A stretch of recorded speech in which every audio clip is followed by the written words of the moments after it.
So the next No Kings peaceful protest is coming up 1 week from today. That will be March 28th. What are you looking for? How will you see it as successful? What are you hoping for? Well, we're looking for more people in more places, first of all. We know we've already got more places. We have over 3,000 events currently registered across the country, one in almost every single congressional district, almost every county in the country.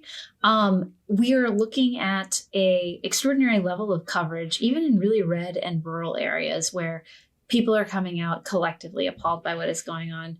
But it's also not just about the day of and the showing. It's about how many of the people who come out for one of these events, we move into ongoing activism, engagement, the ongoing work of resistance. And so Okay, for this us, is a very, Leah, this is a very important point. And I want to stress this because some people come to me and they say, well, protest is fine, but we really need activism at this point in terms of changing the power structure. We need actions that are going to get out the vote 8 months from now in the midterms. We need nonviolent civil disobedience that's going to force the administration's hands. And tell us a little bit about the connection between No Kings protests and actual activism. yeah, absolutely. And I think sometimes it can be easy for folks to sort of fall into binaries about this, right? Like protest or something else, as opposed to thinking of it as a cycle, right? Because when we have a No Kings, what we see every time so far has been a lot of people come to maybe the first protest they have ever been to, and they get, they give their phone number to a local Indivisible group or a local 5051 or a local immigrant rights organization. And suddenly they're a volunteer. They've been invited to a meeting for the next week. They're engaged. They're working in real life with other people in their community who feel that way or the same way. And particularly with No Kings, because of the extent of the geographic spread, what we see in these moments is that someone raises their hand in a place that maybe has not ever had a progressive protest before to organize one of these. They get, they put out the bat signal in their town. 50 people show up, which is, more than anybody believed might actually be progressives in that area. And suddenly those 50 people are connected and they're organizing together. After every No Kings, we see a giant bunch of new people who got in just to go to a day of action. But suddenly they're engaged and they're figuring it out and they're building power on their turf wherever they are. We are pals with W. Kamau Bell, and he's come on the podcast. And I remember he was saying, you've got it. One time we saw him before, I guess it was the June or the October. It was before the October No Kings protest, the last one. And he basically said, get out there, have your phones. There are so many community groups, and they all have QR codes. This is not just you isolated. This is you in community. That's what happens on the ground, is get ready to make connections. And I so appreciated that kind of call and framing. And I do find, so what do we say to people who say, oh, protests are for hippies, ugh, or it feels daunting. What am I going to do? I think for me in Berkeley, it's the No Kings are incredible. We have children out there. We have people in outfits. We have. But Heather, that's Berkeley. That's what I'm saying. So here, but what do you say to people who say there's a bystander effect? Yeah. It's like, oh, I don't want to do that. I'm hoping other people will go to the protests and get the numbers up. Yeah. Well, I think I'd say a couple things. The first is that, we do strategically lean into fun, into joy, into bringing your kids, into costumes. That's actually an intentional choice, right? Because we are trying to normalize the sense that this is something that everybody does together. That it's not a subculture that's just for activists. It's actually an engaging on-ramp for a wide set of people who maybe have not seen themselves previously as protesting or as being politically involved. So I think the first piece is just, trying to lower the barrier to entry here. Say, come for an hour, see if you like it. Overwhelmingly, what we find when people go is they report a sense of belonging and happiness, and feeling like there's a space for them there. And so just trying to get people to try it out a little bit. A lot of times it's going to work best to recruit people who you've already got a personal relationship with. You say, come with me. I'm going to be here at this time. I'm getting a group together to go at this time, et cetera, so that it lowers, again, the sense of like intimidation collectively.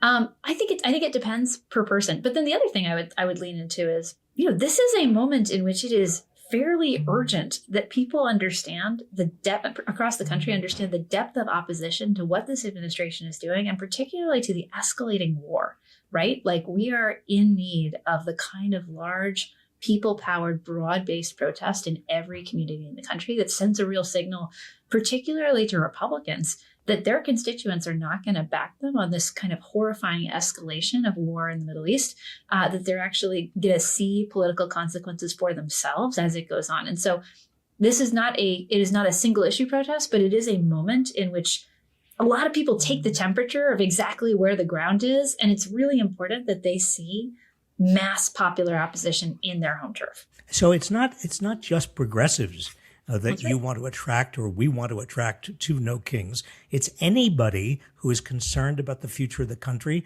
and thinks that this administration is ruining a lot of this country, what we stand for. So how do you communicate, or how do we communicate with people who are either Republicans who don't like Trump, or MAGA people, even MAGAs, who really don't like the direction of the Trump administration? Yeah. They're welcome, aren't they?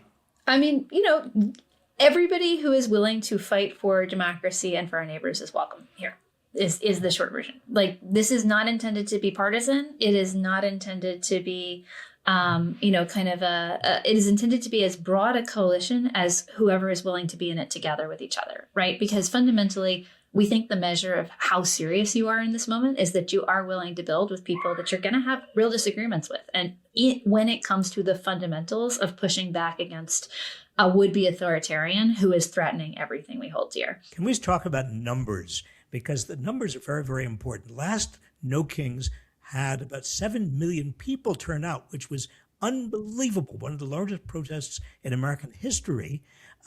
There is research showing that if you get 3.5% of a population, even in a dictatorial regime, out on the streets, that's a signal that that regime is about to crumble.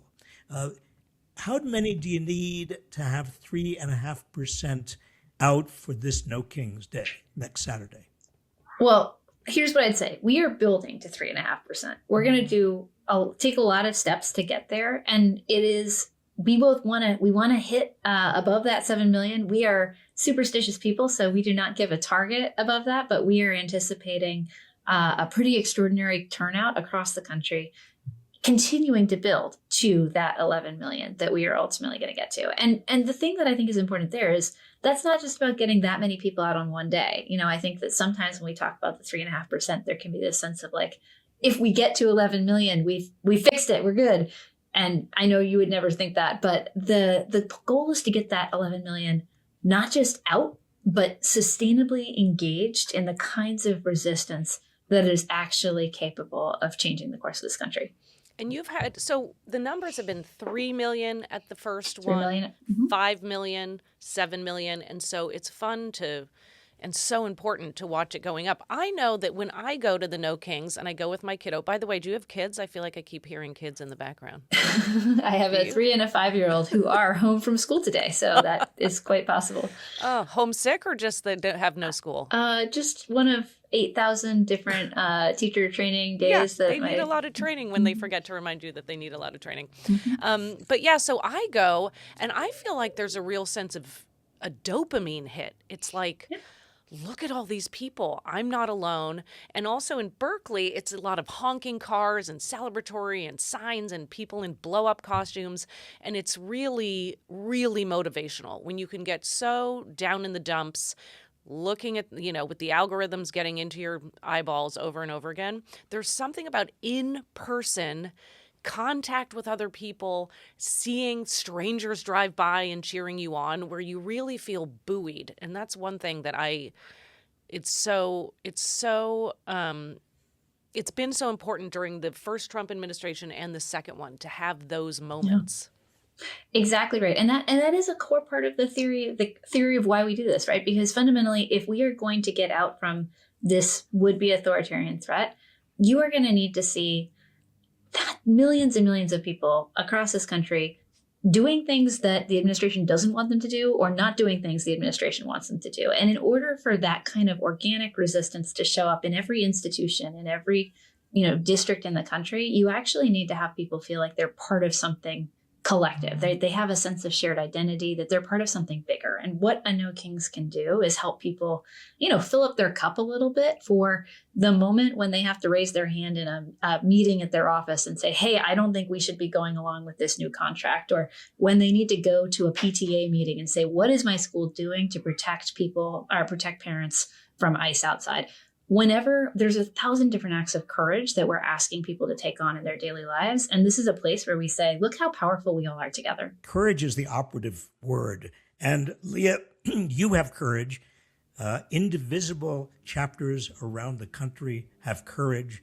And let's hope America has enough courage, not only this coming Saturday, but also at the midterms and through the entire darkness that we are going, to rebuild this country from the ruins of the Trump regime.